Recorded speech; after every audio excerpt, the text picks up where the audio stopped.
My mother's face went gray. My father tried to stand up twice, and both times his legs gave out from under him. That's the exact moment you're about to see. But I need you to remember one detail. Everyone in that backyard, all 60 of them, thought they were watching a birthday toast. They had no idea they were about to watch 20 years of silence turn into evidence. Beat. 1 second of silence. My name is Emily, and for 20 years, my own family sat across the dinner table from me and made me feel like a guest in my own life. Every birthday, every holiday, every single family photo, my name was on the list, but I was never actually seen.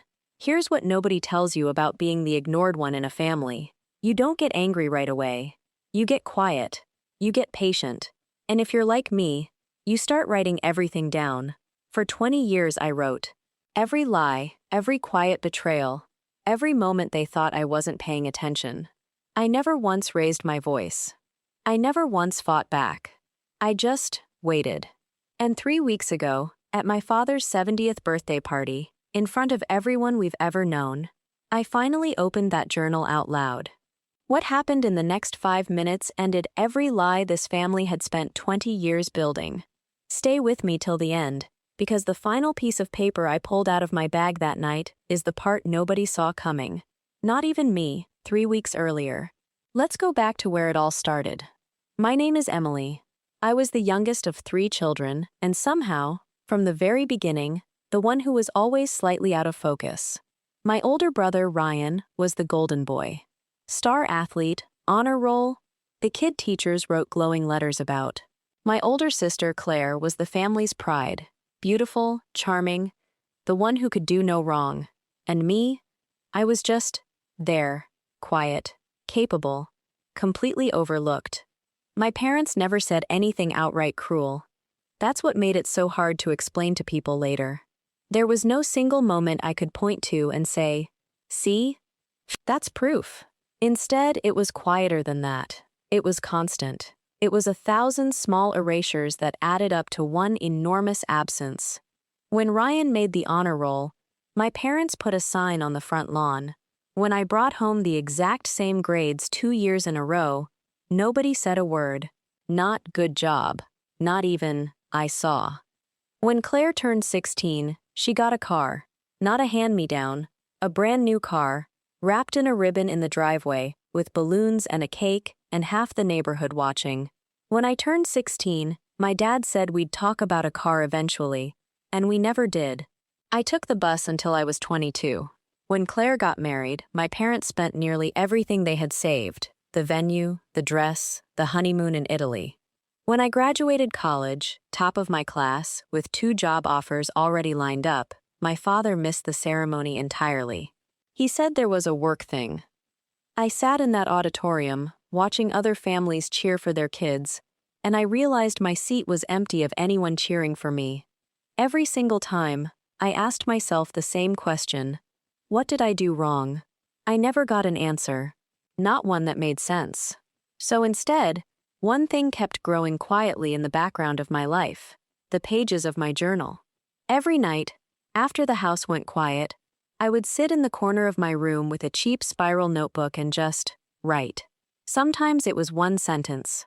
Sometimes it was pages and pages, tears smudging the ink.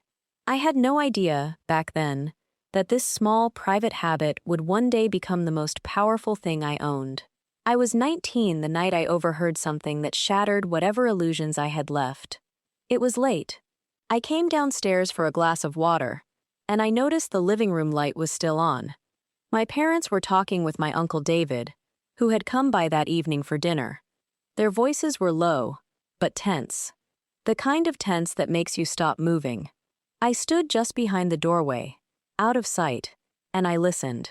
"Just put the house and the trust fund in Ryan and Claire's names," my uncle was saying. "Why would Emily need any of it? She's basically the extra one anyway." My father's response came quickly, almost automatic, like he'd already thought about it plenty of times before. "Yeah, that's what I was thinking too.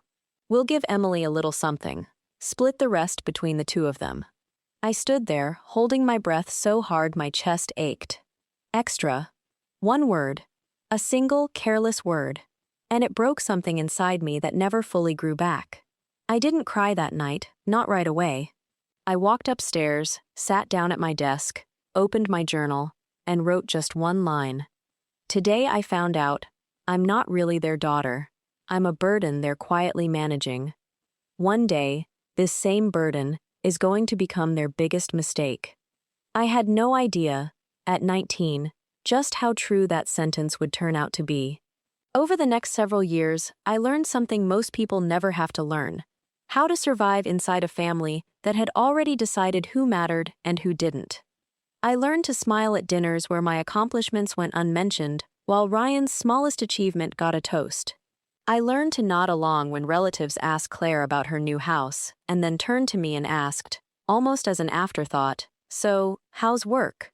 I wrote about the day Claire got married and received a brand new car as a wedding gift from our parents, the same parents who, years earlier, couldn't find the money for my school class trip. I wrote about the day Ryan decided to start his own business, and our parents handed him almost their entire retirement savings without hesitation, without ever once asking me if I had dreams of my own worth investing in. I wrote about the day I got engaged to the man who is now my husband, and his family asked for help covering part of the wedding costs. When I brought it up to my parents, my mother sighed and said, "You'll figure it out, Emily, you always do." The same year, I watched them write a check for Claire's wedding that could have covered a down payment on a house. Every page of that journal was a fresh wound. But looking back now, I realize every page was also evidence. Evidence I was building without even realizing it, one quiet entry at a time. In my mid-20s, I built my own career from nothing. No help, no connections, no financial safety net. I worked 2 jobs while finishing my degree. I bought my first apartment completely on my own, furniture from thrift stores, groceries budgeted down to the dollar, and during all of this, I started doing something else, something they never knew about. I started documenting everything, not out of paranoia, out of instinct. Bank statements I happened to see, property records I looked up out of curiosity one night, old emails forwarded to me by accident, text messages I was never supposed to read but did anyway. Going through some old paperwork my mother had once asked me to help organize, I found something that stopped me cold. A life insurance policy that had originally listed me as a partial beneficiary. The policy had been quietly amended, years earlier, removing my name entirely and redirecting those funds to help finance Ryan's failing business. Later, while helping my father with some online banking during a visit, I found the property deed for our family's lake house. The one we'd spent every childhood summer at. The one full of my memories, too. My name was nowhere on it, not even mentioned, despite the fact that, legally, under our state's inheritance guidelines, I had every right to be included. I said nothing. I closed the folder, smiled at dinner, and drove home in silence. Because knowing exactly when to stay quiet is its own kind of power, and I was waiting for the moment when silence would no longer serve me.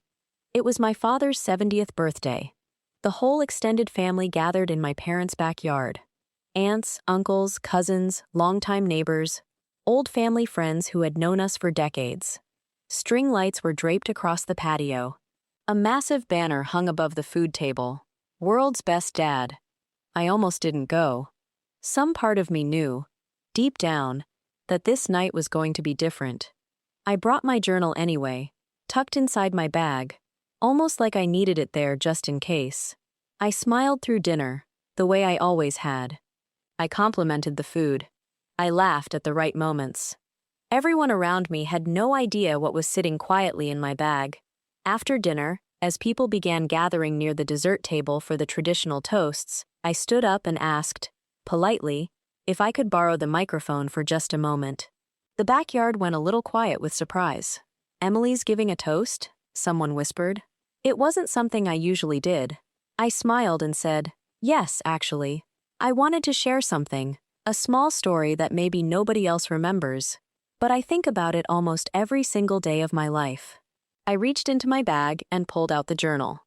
"This journal is 20 years old," I said, my voice steadier than I expected. "It has, written in my own handwriting, Every single day, I was made to feel like I was the extra one in this family. Nobody moved. The string lights flickered gently overhead. Somewhere, a dog barked in the distance, and it felt impossibly loud in that silence.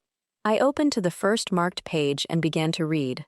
Quietly, calmly, without anger in my voice, because I didn't need anger anymore. I read Uncle David's words from that night I was 19. I read about the car I never got. I read about the graduation my father missed. I read about the insurance policy, quietly rewritten.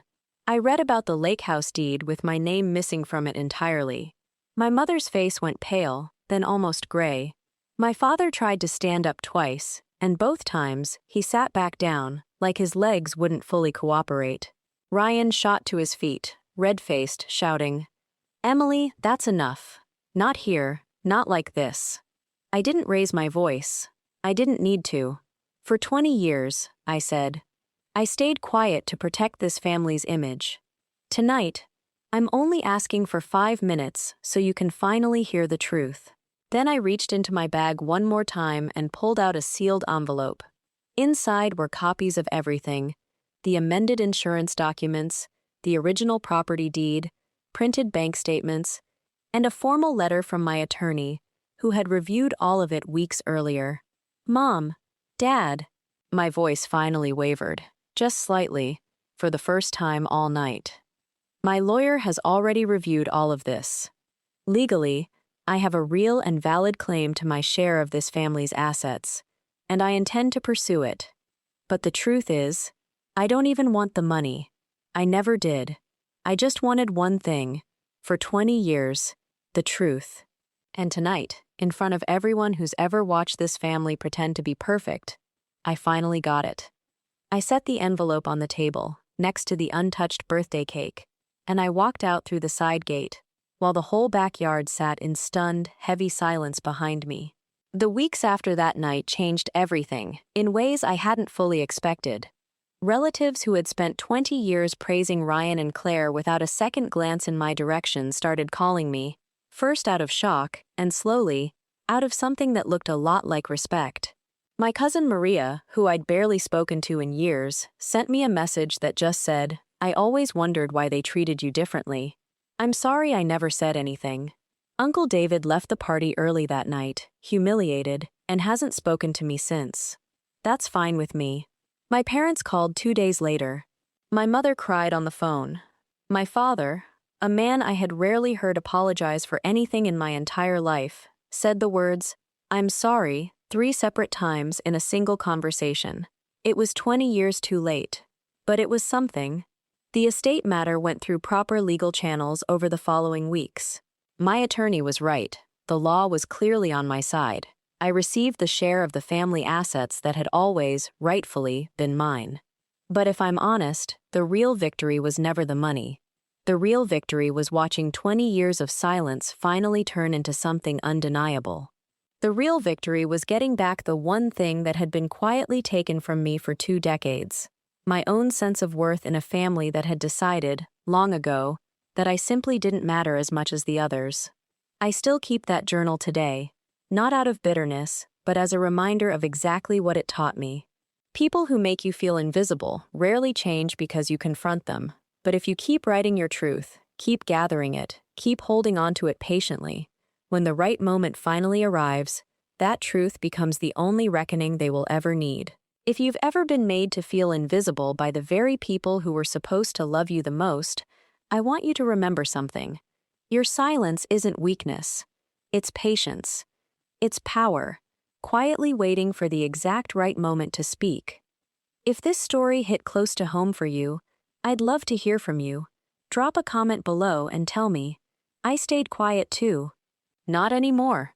And if you enjoyed this video, make sure to hit that like button, subscribe to the channel, and tap the bell icon so you never miss a new story. Because next week's story might be the most shocking one yet. Thank you for watching until the very end. I'll see you in the next video. Until then, never let anyone convince you that your truth doesn't matter.